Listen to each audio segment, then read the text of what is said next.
Pour clore cette émission 24 heures en Alsace, un beau projet, un beau livre. Raconte-moi ton Afrique. On en parle avec Gwenaëlle et Christelle. Vous faites partie des Petites Plumes.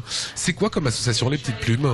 Donc les Petites Plumes est une association qui fait la promotion de l'expression écrite et illustrée des enfants.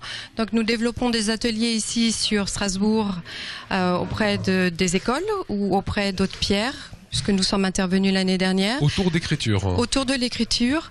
Nous publions des livres et nous faisons aussi des appels d'offres à d'autres associations pour pouvoir développer des écritures d'enfants de l'étranger pour que nos enfants ici d'Alsace puissent savoir comment se passe la vie ailleurs. Eh ben justement Christelle, c'est l'objet de Raconte-moi ton Afrique. C'est des petits gamins du Cameroun et du Bénin qui vous ont fait part de leurs propres histoires. Tout à fait, oui. Donc effectivement, nous avons contacté des personnes sur place et ici en Alsace qui sont allées les voir et nous avons récolté du Bénin notamment tous les dessins et du Cameroun les écrits. Chacun avec son histoire propre. Chacun avec son histoire propre, donc c'est leur quotidien et nous quand nous avons travaillé dessus, nous avons beaucoup aimé, beaucoup ri aussi de leurs anecdotes, de leur vie de famille. Alors Gwenaëlle, donnez-moi 2-3 anecdotes que vous avez aimées dans ce livre. Des anecdotes que j'ai trouvées fabuleuses, ce sont surtout au niveau des contes et des légendes et des devinettes que les enfants nous ont confiées sur, par exemple, comment l'éléphant a eu sa trompe. Vous le saurez en lisant la réponse dans le livre. Quelles sont les significations des pirogues? Le chemin est tracé à l'aller mais ne l'est pas au retour. Donc le chemin est invisible et pourtant il est là.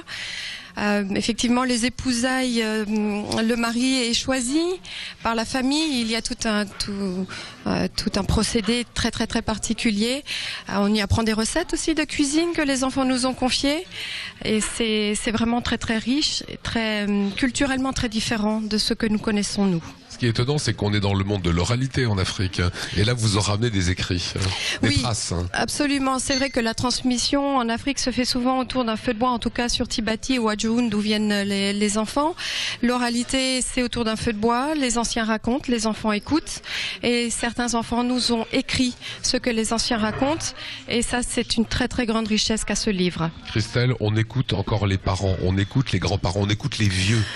Oui, effectivement. Ce qui est un peu peut-être le différent à l'heure actuelle au niveau des adolescents où on estime que les personnes plus âgées n'ont pas vécu ce que eux vivent à l'heure actuelle. Et effectivement, ce sont des puits de science, ce sont voilà, des puits d'histoire. Tout à fait. Oui. Et je pense que, mais ça fait partie de leur culture. Peut-être qu'il nous manque un petit peu à nous aussi. Voilà, en tout cas, on espère qu'on vous a donné envie de le lire. En plus, tout l'argent qui sera récolté ira à cette centaine de gamins camerounais, béninois.